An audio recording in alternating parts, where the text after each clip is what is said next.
One of the greatest things about dry eye disease is that a clinician doesn't need to have all the highly specialized instruments to be able to identify and diagnose a patient. When I was chatting about the meibomian gland evaluator here as being possibly the tiniest tool we use, today I'll be chatting about arguably the least expensive diagnostic tool used in clinic. These are the questionnaires.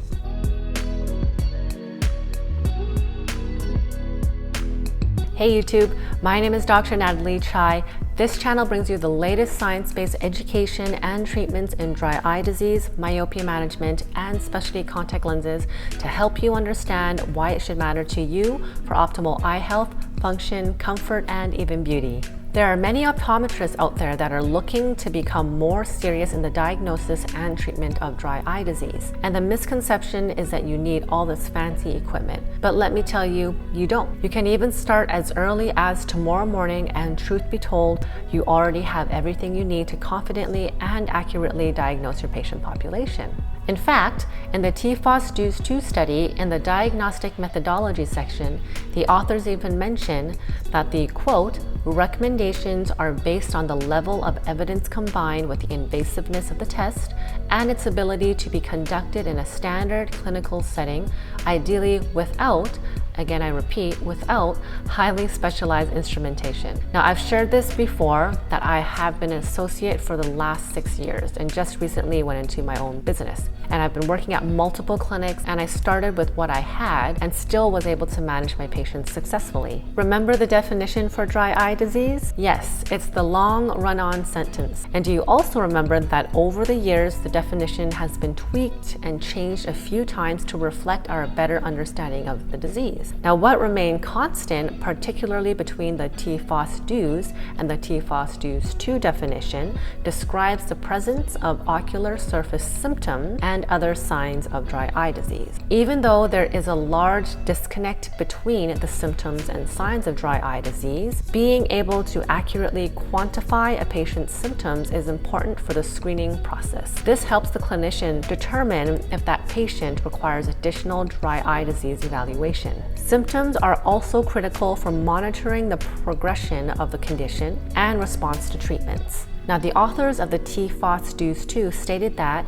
quote, it is therefore recommended that a validated symptom questionnaire be administered at the beginning of the patient interaction. Now, why can't we just ask any question related to dry eye disease in the clinical setting with our patients? The reason is because it is not standardized nor validated and is difficult to quantify. There are also known and published cutoff values to help the clinician determine if the patient's dry eye symptoms are affecting their quality of life. Further, these questionnaires are also self-administered by the patient without input from the clinician. Sometimes the way we ask certain questions is based on the choice of our words, structure of the sentence, the tone of our voice, and even body language can influence how a patient answers a verbal question. So how hard is it to come up with a piece of paper with questions on it? If you read the TFOS DEWS II paper, it was quite the grueling process. Just a bit of background, generally in the research world, when a questionnaire is given as outcome measures for registration studies at the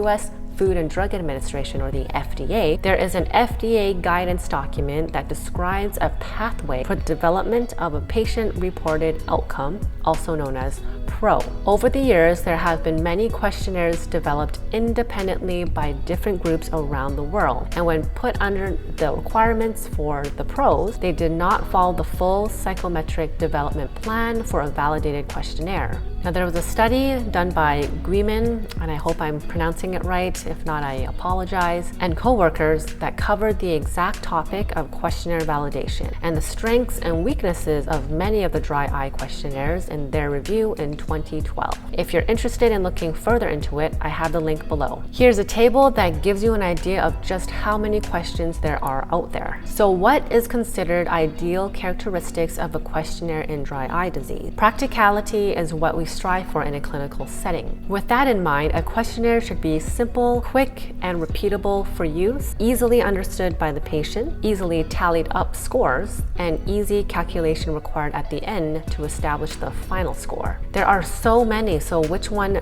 do I use is what you're probably wondering. The TFOS DEWS II recommends two: the Ocular Surface Disease Index, or the OSDI, and the Dry Eye Questionnaire 5, or DEQ5. Let's look at each one in a little more detail. The OSDI. The OSDI is said to be the most widely used questionnaire in clinical trials. The questions relate to frequency of symptoms, environmental triggers, and vision-related quality of life based on their experience over the last week. There are a total of 12 questions, with 6 related to visual disturbances. For example, any blurred vision or poor vision, or visual function.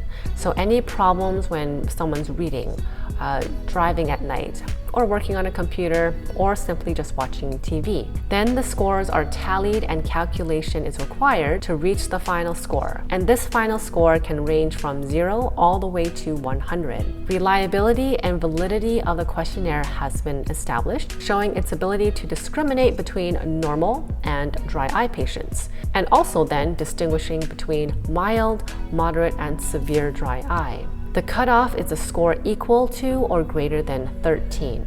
OSDI has been used as a comparator for the validation of a number of other questionnaires.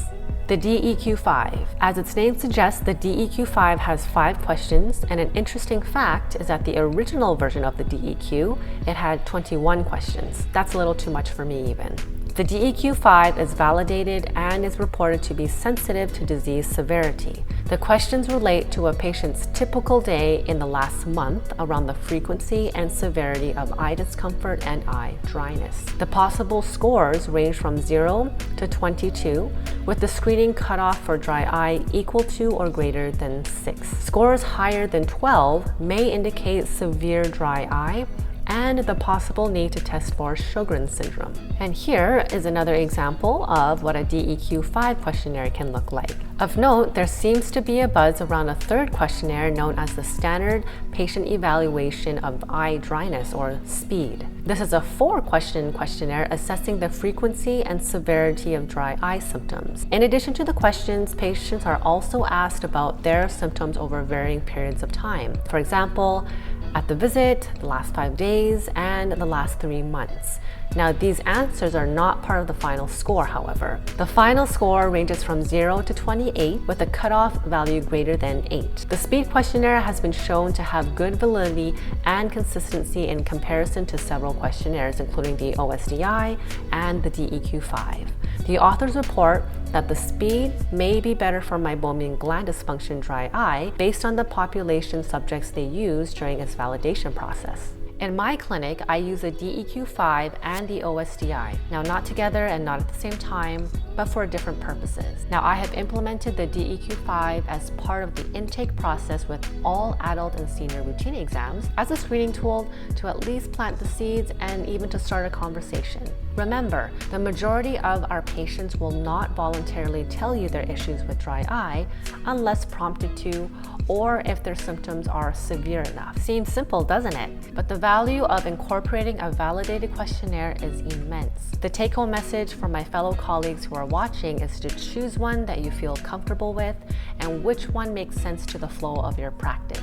That's it for me today. If you want to take a quick peek at these questionnaires, I have included quick links to each one down below so you can see them for yourselves. Otherwise, you can always do a quick Google search as they are highly accessible to the public as well. If you enjoy learning about everything dry eye disease, please don't forget to subscribe to my channel and click the notification bell to make sure you don't miss my new video every second Thursdays. Take care of your eyes, and we'll see you next time.